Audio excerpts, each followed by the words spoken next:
I'll talk about the two key processes that drive an organism's life every day. The first of these processes is called glycolysis, and it's part of a bigger process called cellular respiration. Glycolysis occurs in nearly all organisms, and one of the reasons for it is because it does not require oxygen.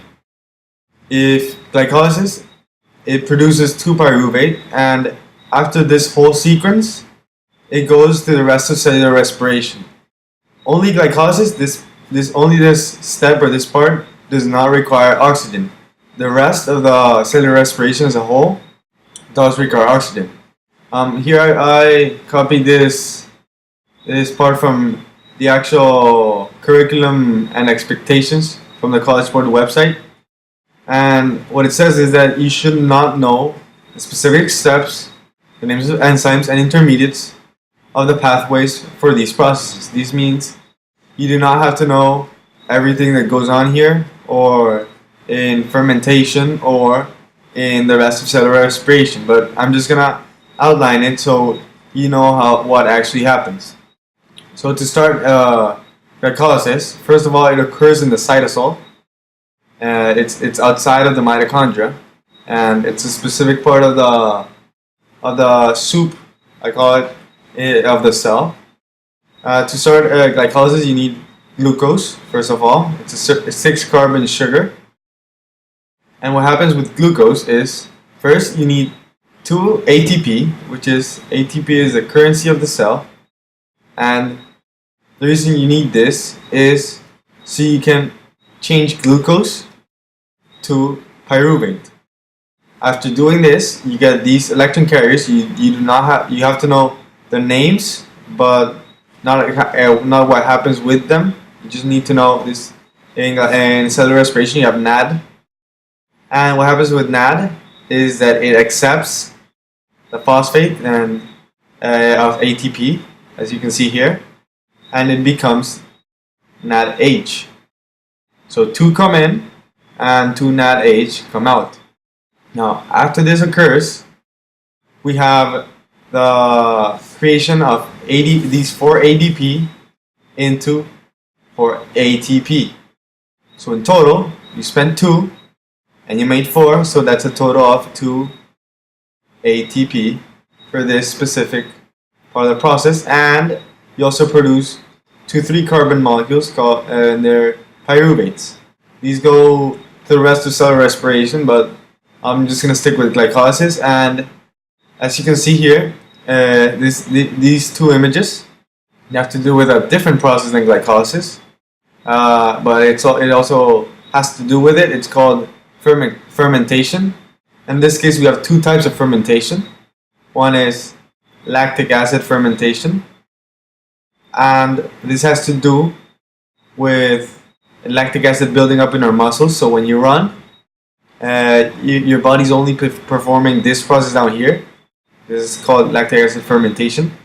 And when this builds up in our muscles, it causes pain, and that's what makes you stop running after you do a short sprint. So you don't really need to know what happened here.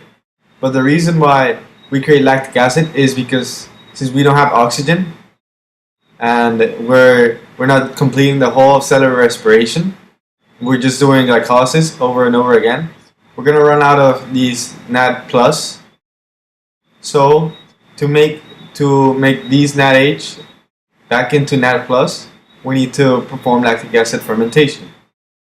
And this also allows us to make some ATP, and it transforms NAD+ from NADH to NAD+. So we gain these again, so we can perform glycolysis once more. The other type of fermentation is called alcoholic fermentation, and this occurs mostly in bacteria and some protists. It's used to make bread. It's something called yeast. It performs something similar to lactic acid fermentation, but instead of producing lactic acid, it produces alcohol, but in tiny quantities in the case of bread. And as a byproduct, it also produces carbon dioxide. So that's why the bread rises after fermentation occurs. Now, next, I'll talk to you about the second most important part of cellular respiration. There's an intermediate before this. It's called the Krebs cycle. I don't really. It's not. You can see it here. It's not important enough for me to teach you about it, but you should still know a little bit of what happens there, and that also makes some ATP here. But the place where you make the most ATP in cellular respiration is in the electron transport chain, or ETC for short. I also looked through the AP curriculum and found this little excerpt over here that it tells you that you don't need to know the specific names of these electron carriers and the proteins found here, and they're beyond the scope of the AP exam in the course. So you should only focus. The only one you should know and should know how it works is this one right here, ATP synthase. Now I'll explain to you how this works. In the electron transport chain, these electron carriers we had back in glycolysis, they also passed through the Krebs cycle, and we made more of them. And it's you see right here the NADH.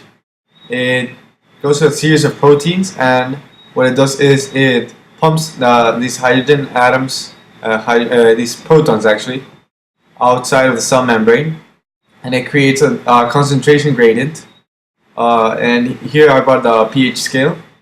pH is a measure of acidity, and over here 7 is neutral, and the more you lower, the more acid it is, and the higher you go, the more basic it is. This can be most of these ends can be poisonous to us, but we do have some acids in our bodies that are around this part, like in our stomach, pepsin, and the stomach acids. So back to the electron transport chain.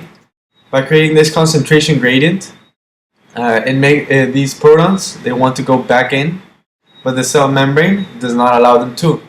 So what happens is we have right here ATP synthase. So here's a better picture.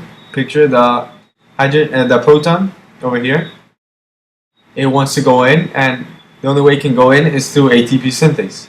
And as it goes in, here we have ADP. When it goes in, this ATP synthase, it spins and combines a phosphate with ADP, turning it back into ATP. And this process as a whole, the cellular respiration can make from 28 to 32 ATP as a whole, the addition of the other steps. But this one is the one that makes the most of all the steps. So in order to make most of our energy, we need to go through this whole process. You can see here, these ones occur inside the mitochondria, while glycolysis occurs in the cytosol. And this requires oxygen, all of this. Now, the second big process I'll talk to you about is photosynthesis. And this only occurs in plants and bacteria, some of them. But over here, it doesn't occur in animals. And here's a graph. The differences between photosynthesis and cellular respiration. So I'll go through it. Photosynthesis is on the left, and cellular respiration is on the right. Photosynthesis, it stores energy as glucose. Cellular respiration doesn't. Cellular respiration releases the energy. So cellular respiration and photosynthesis are opposite processes, just like oxidation and reduction. And they occur in living cells. They both use an electron transport chain. This is important for you to know, because some people don't know that in photosynthesis they also have to move through the electron transport chain of the chloroplast. These occur in plant cells. These both. Plant cells also need to respirate, but animal cells can't do photosynthesis. Photosynthesis releases oxygen that we need to breathe out, while cellular respiration releases carbon dioxide, and none of them create energy. Photosynthesis merely traps energy from the sun, that it sends its rays, and here's a quick explanation. But before that, here's another excerpt of stuff you don't need to know. You don't need to know the steps of the Calvin cycle, which is also called the dark reactions, or the structure of the molecules and the names of the enzymes, with the exception, again, of ATP synthase. And all this is beyond the course of the AP exam. So that means this becomes much easier. You don't need to know what happens here, and you don't need to know what happens here. You just need to know what's what's occurring in the process. So here, photosystem 2. It's before photosystem 1, just because it was discovered later. This one was discovered first. So what happens is the rays, the photons in this case, they're called photons, the light particles. They hit the chloroplast, and inside the chloroplast we have these things in the granules. I didn't put a picture of the structure of the chloroplast, and what they do is they basically bump the electrons. They have electrons here. From this energy level, they bump them higher to a higher energy level. So this means that the electrons that we had here, they had low energy. They just bumped up, and now they have high energy. But then it moves through the electron transport chain that surrounds the chloroplast. It's just like the mitochondria, and it keeps going down in energy as it moves through there. And then when it comes to photosystem 2, it gets bumped back up, and then it finally keeps going down through the electron transport chain again. And I think there's another diagram which showed what actually happened with ATP synthase, but the general products of the photosynthesis, it produces glucose that we need for energy, while we produce carbon dioxide, and actually in cellular respiration we also produce some water, but we still need to take some water in.